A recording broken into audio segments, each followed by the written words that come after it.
বিপদ কখন কোথায় কিভাবে আসে আমরা কিন্তু কেউ বলতে পারি না। অনেকেই আছে আমরা ভাবি যে ও বিপদে পড়েছে তাতে কি, আমার তো হচ্ছে না, বাট ব্যাপারটা ভুল। এই ছোট্ট একটা গল্প বলছি যে এক কৃষকের বাড়িতে একটা ইঁদুর ছিল। তো সেই ইঁদুর দেখলো কৃষক একটা ইঁদুর ধরার যন্ত্র রেখেছে। সেটা দেখে ইঁদুর গিয়ে সেই বাড়ির যে গরু ছিল, ভেড়া ছিল এবং একটা ছাগল ছিল তাদেরকে গিয়ে বললো যে কৃষক একটা ইঁদুরের যন্ত্র রেখেছে। সবাই বললো তাতে কি হয়েছে, ওরা কোনো পাত্তাই দিল না। এখন ওই ইঁদুর ধরার যন্ত্রের মধ্যে পড়ে একটা সাপ আটকে গেল। কৃষকের বউ সেটা ধরতে গিয়ে অসুস্থ, সাপ ছোবল খেলো, অসুস্থ হলো।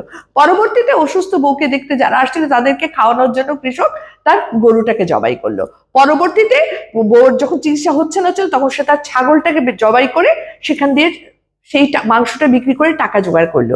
এর পরবর্তীতে হ্যাঁ, স্ত্রী যখন মারা গেল তখন যে লোকজন আসলো তাদেরকে খাওয়ানোর জন্য সে সেই ভেড়াটাকেও জবাই করলো। এবং সবকিছু দেখলো কি ইঁদুরটা, যে বিপদের কথা সে আগেই বলেছিল, কেউ পাত্তা দেয়নি। ঠিক তেমনি অন্যের বিপদের কথা ভেবে নিজের গায়ে বাতাস লাগিও না, সাথে সাথে নিজেও সতর্ক থাকো।